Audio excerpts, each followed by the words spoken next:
From Frederick Carholm at The Spectator, why Sweden is cracking down on cousin marriages. I can answer that one. I know. But pick me, teacher. Pick me.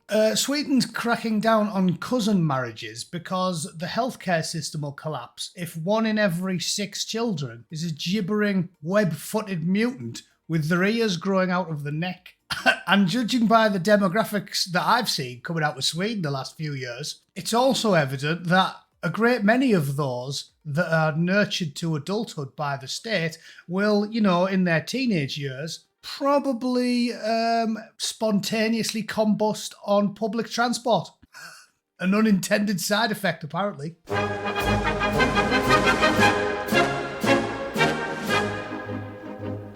Okay, we all know what the crack is here, don't we? I'm going to read you the story, but we don't really need to bother. We know why Sweden needs to crack down on cousin marriage, and I'll give you a clue, right? It isn't because Lars and Ulrich suddenly, out of nowhere in the 1990s, decided, I'm not gonna go and pick up one of those hot Scandi girls from a club. I'm gonna start rogering my cousin instead. Brilliant idea. Phone Uncle Sven. Tell him to bring the kids over. Why's that, son? Because I'm gonna fold a couple of them up. That's why. Totally normal behaviour. Yeah, that's not what's happening. Anders Breivik, for all of his faults, probably hasn't rattled his cousins. I'm just putting that out there. Okay, there's a different demographic who think it's perfectly reasonable to jump the bones of people with similar DNA as you, right?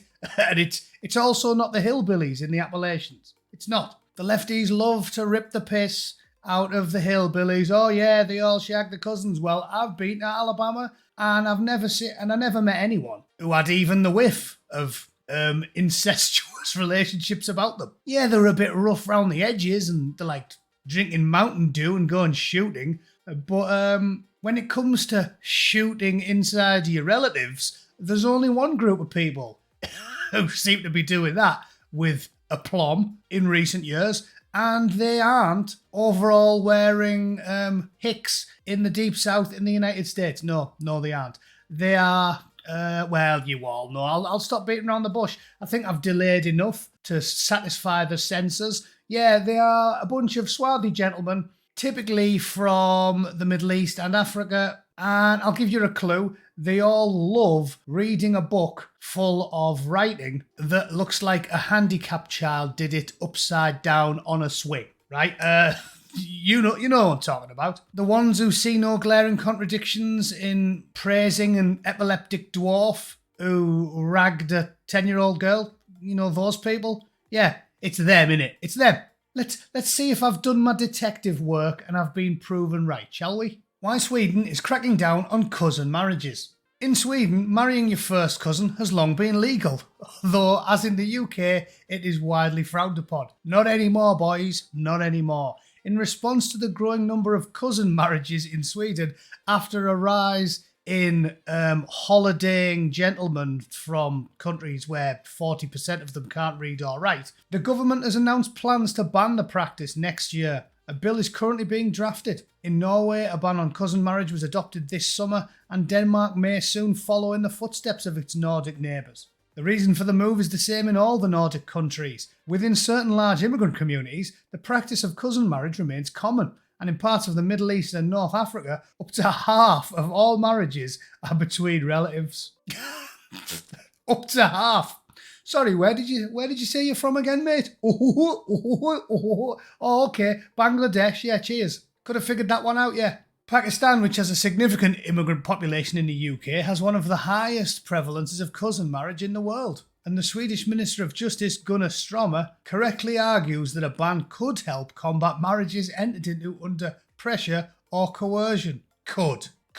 Yeah, and not bashing your testicles wafer thin with a lump hammer could lead to less pain in the genital region. Cousin marriages are frequently arranged or forced. In some cases, refusing to go through with the marriage can result in violence or an honour killing. By banning them, the Swedish government aims to break the cycle of coercion and control rooted in these practices. On top of the social issues, the associated health risks are well documented. Studies have shown that children from cousin marriages have a significantly higher rate of congenital conditions such as heart defects and developmental disabilities, which neatly explains why so many of them think it's a fantastic idea to fill your pockets with high explosives and blow yourself up at a pop concert. Because let's be honest, you have to be a little bit stupid to think that's a good idea, don't you? At least Seamus McGinnity would, put some explosives next door to a primary school or near a creche or something and then get a taxi to the local pub, right?